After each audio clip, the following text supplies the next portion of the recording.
বাজেটত আমি কৰ্মচাৰীসকলৰ বাবে আজি ইয়াত কৈছে UPS, OPS কৰ্মচাৰী পৰিষদৰ আজিকালি যিবিলাক নতুন কৰ্মী আছে তেওঁলোকে NPS-ত থাকিব খোজে ওলোটাই পৰিৱৰ্তিত কথাবিলাক আমি বুজিয়ে নাপাওঁ এতিয়া যে 1.5 লাখ 1,60,000 ল'ৰা ছোৱালীয়ে চাকৰি পালে তেওঁলোককতো NPS লাগে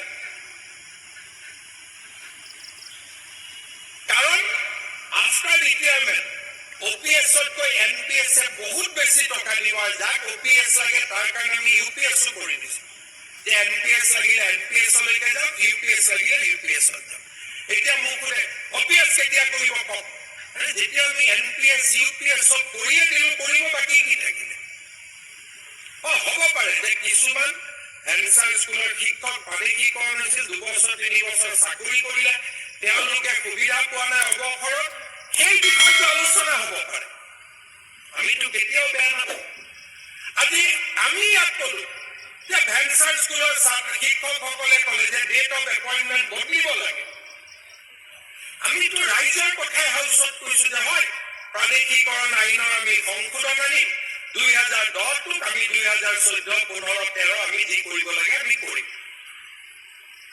আমিতো ৰাইজৰ কথা এইখন বাজেটত যদি ৰাইজৰ কথা নাই ইয়াত কাৰ কথা আছে ইয়াত চাহ জনজাতিৰ কথা আছে জনজাতিৰ কথা আছে হেনচাৰ স্কুলৰ শিক্ষকৰ কথা আছে কৰ্মচাৰীৰ কথা আছে উদ্যোগৰ কথা আছে শিক্ষাৰ কথা আছে নিবনুৱা যুৱক যুৱতীৰ কথা আছে এই বাজেটখন আমাৰ সমাজৰ প্ৰতিফলন নহয় জানো অধ্যক্ষ মহোদয় এনে পৰিৱেশৰ মাজতো আমাৰ ৰাজ্য চৰকাৰে আমাৰ কৰ্মচাৰীসকলক আমি 60% ডিআৰএছ এলাউন্স দিছোঁ এতিয়া তুলনা হ'ব যে অসম কেই নম্বৰত আছে অধ্যক্ষ মহোদয় ভাৰতৰ মাত্ৰ 3খন ৰাজ্যই এই ক্ৰাইচিছৰ মাজতো কৰ্মচাৰী ডিআৰএছ এলাউন্স 60% দিছে সি হৈছে হাৰিয়ানা উৰিষ্যা আৰু অসম অধ্যক্ষ মহোদয় হয়তো আৰু দুখন এখন ৰাজ্যও দিব পাৰে মোৰ ডেটাৰ কৰিও কিন্তু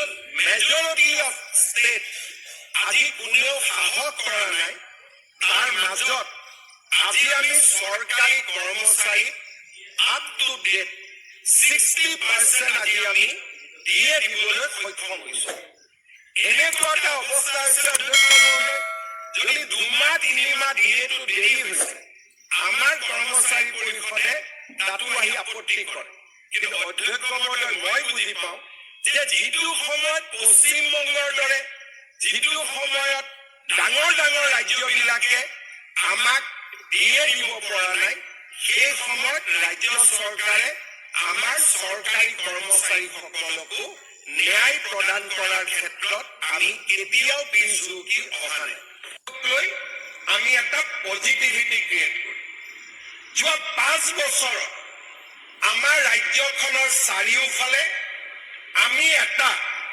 ইতিবাচক পৰিৱেশ সৃষ্টি কৰাৰ বাবে আমি কাম কৰিছোঁ আজি অধ্যক্ষ মহোদয় আমাৰ চৰকাৰক কেতিয়াবা কেতিয়াবা অভিযুক্ত কৰা হয় যে ৰাজহুৱা শিক্ষা ব্যৱস্থা আপোনালোকে শক্তিশালী কৰা নাই অধ্যক্ষ মহোদয় অসমৰ দৰে এখন দুখীয়া ৰাজ্যত যোৱা 5 বছৰত আমি 81,000 নিযুক্তি দিছোঁ শিক্ষা বিভাগত অধ্যক্ষ মহোদয় তাতকৈ কৰাৰ বাবে আমাৰ সামৰ্থ্য ক'ত পেট্ৰলৰ ওপৰত আমি এটকা বেছি ল'ব নোৱাৰোঁ আমি কোনো সামগ্ৰীৰ ওপৰত যোৱা 10টা বছৰত এটা টকাৰ অতিৰিক্ত আমি টকা ল'ব নোৱাৰোঁ বিৰোধী পক্ষই কৈছে আপোনালোকৰ বাজেটখন বঢ়া কিয় নাই ডেফিনেটলি অধ্যক্ষ মহোদয় বাজেট বাঢ়িব কিন্তু বাজেট বাঢ়িবৰ কাৰণে আমাক গ্ৰোথ লাগিব গ্ৰোথ কেতিয়া আহিব যেতিয়া আমি ৰাজ্যখনত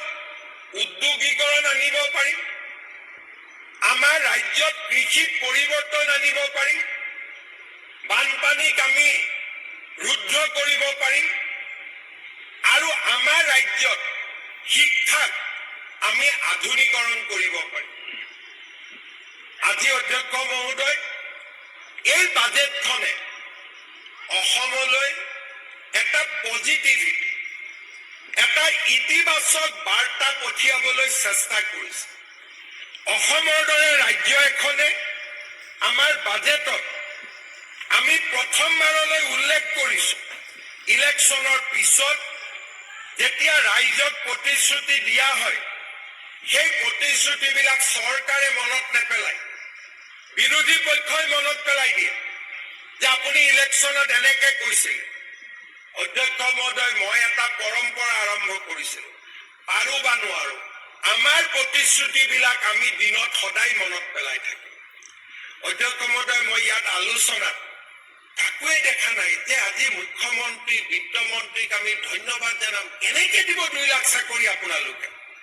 দিম বুলি ক'লে দিব পাৰিব জানো? তাৰ মাজতো যে আপোনালোকে 2 লাখ যুৱকক নিযুক্তি দিম বুলি কৈছে, আমি আপোনালোকক অন্ততঃ ধন্যবাদ জনাইছো। ক'ৰ পৰা দিব? অসমত কিমান চাকৰি হ'ব পাৰে? যদি ইমান সহজে চাকৰি দিব পাৰিলেহেঁতেন, নিশ্চিতভাৱে তৰুণ গগৈ দিলেহেঁতেন, নিশ্চিতভাৱে প্ৰফুল্ল মহন্তই দিলেহেঁতেন, নিশ্চিতভাৱে হিতেশ্বৰ শইকীয়াই দিলেহেঁতেন। আজি অসমৰ দৰে এখন দুখীয়া ৰাজ্যই পণ কৰিছে যে যোৱা 5 বছৰত আমি 2 লাখ চৰকাৰী চাকৰি দিবৰ বাবে চেষ্টা কৰিম। হ'ব লাগিছিল কি? আমি 2 লাখ চাকৰিৰ বিষয়টোৰ পৰা আঁতৰি যাব লাগিছিল। বিৰোধী পক্ষই আমাক মনত পেলাব লাগিছিল যে আপোনালোকে 2 লাখ চাকৰি দিম বুলি কৈছিল, আপোনালোকেতো বাজেটত একোৱেই নকলে। কিন্তু আজি তাৰ ওলোটা হৈছে যে আমি কৈছো যে আমি 2 লাখ চাকৰি দিম। অধ্যক্ষ মহোদয়, যোৱা 2 মাহ চৰকাৰী আঁচনিবিলাক বাজেট নাছিল কাৰণে বন্ধ হৈ আছে। বিৰোধী পক্ষই আমাক ক'ব লাগিছিল যে আপোনালোকে অৰুণোদয় পাই ভোটত জিকি আহিলে, অৰুণোদয় কেতিয়াৰ পৰা দিব? বিৰোধী পক্ষই আমাক ক'ব লাগিছিল যে চেনি দাইল কেতিয়া দিব আপোনালোকে? বিৰোধী পক্ষই ক'ব লাগিছিল যে নিযুত মইনা, নিযুত বাবু আপোনালোকে কেতিয়া দিব? আমি বিৰোধী পক্ষক ক'বলৈ সুযোগ দিয়া নাই। অধ্যক্ষ মহোদয়, আমি কৈছো যে আমি আগষ্ট মাহৰ পৰা সকলো আঁচনি আৰম্ভ কৰিম। অধ্যক্ষ মহোদয়, দিছ ইজ কল একাউণ্টেবিলিটি, যে মানুহে আমাক প্ৰশ্ন কৰাৰ আগতে আমি মানুহক কৈছো যে আপোনালোকৰ আমি দিয়া প্ৰতিশ্ৰুতি আমাৰ মনত আছে। লংকালৈ গলে ৰাৱণ হয়, কিন্তু আমি কৈছো নহয়, লংকালৈ গৈও আমি ৰাম হৈ উভতি আহিম। লংকালৈ ৰামো গৈছিল, কিন্তু ৰাম অযোধ্যালৈ ৰাম হৈয়ে উভতি আহিছিল। আৰু আমিও প্ৰচেষ্টা কৰিছো যে চৰকাৰত মাজত থাকি শাসনত আহি প্ৰতিশ্ৰুতি পাহৰি নহয়, আমি এই পবিত্ৰ সদনৰ আগত আমি দিয়া প্ৰতিশ্ৰুতিবোৰ মনত পেলাব খুজিছো। অধ্যক্ষ মহোদয়, মই বিৰোধী পক্ষক আৰু আমাৰ সকলোৰে মই বক্তব্য শুনিছো। অধ্যক্ষ মহোদয়, অকণমান হলেও প্ৰধানমন্ত্ৰী মোদী ডাঙৰীয়াক আমি ধন্যবাদ নজনাম জানো? কাজিৰঙাৰ ওপৰত এলিভেটেড কৰিডৰ, নুমলীগড়ৰ মাজত টানেল, মিছন চাৰিআলিৰ পৰা বাইহাটা চাৰিআলিলৈ 4 ৱে,